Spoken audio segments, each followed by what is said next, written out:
ওরা ভাবে আমরা তো দুর্বলকে মারলাম, রক্তাক্ত করলাম, খুন করলাম।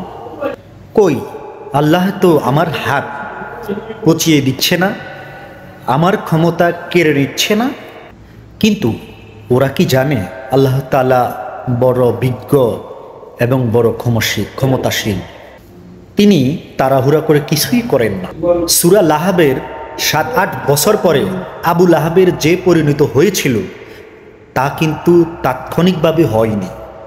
তার মৃত্যু এত জঘন্যতম হয়েছে সেটা বলার বাহিরে। তার দেহের ভিতরে আল্লাহ তাআলা এমন জটিল ও কঠিন রোগ দিয়ে দিয়েছে, তার শরীর পচতে শুরু করল এবং তার পরিবার তাকে ছেড়ে দিয়েছে। নিকৃষ্টভাবে সে মৃত্যুবরণ করল। তার লাশ ৩ দিন পর্যন্ত কেউ মাটি দেয়নি। অবশেষে তার পরিবার কিছু লোককে ভাড়া করল।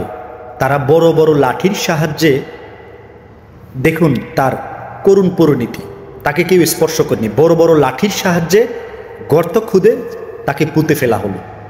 দেখুন আল্লাহ তাআলা বলেছেন, মা আগনা আনহু মালহু, তার কোনো ধন সম্পদ তার কোনো কাজে আসবে না। তার ধন সম্পদের মধ্যে তার ছেলে মেয়েও তো আছে। তার ছেলে মেয়ে আসছে, আসে। আপনি দেখুন না, বেনজির আহমেদ, শুনলাম তিনি কয়েকটি জেলার মালিক, এত টাকার সম্পদ গড়েছেন অবৈধ পথে। তিনি আজকে পলাতক আছেন, দেশ ছেড়ে চলে গেছেন। তিনি কি ভোগ করতে পারতেছেন? তার সম্পদ কিন্তু কোনো কাজে আসবে না। একটা মানুষ জীবন পরিচালনা করতে কতটুকু সম্পদ লাগে আপনি দেখুন। হাজার হাজার কোটি কোটি টাকা অবৈধ সম্পদের পাহাড় করেছেন। তিনি কি ভোগ করতে পারছেন? পারেন নাই। অতএব জালিমদের জন্য আমি সূরা লাহাবকে কেন্দ্র করে এই জালিমদের উপর বদদোয়া করি, ধ্বংস হোক তোমাদের হাত, ধ্বংস হও তোমরা নিজেরা।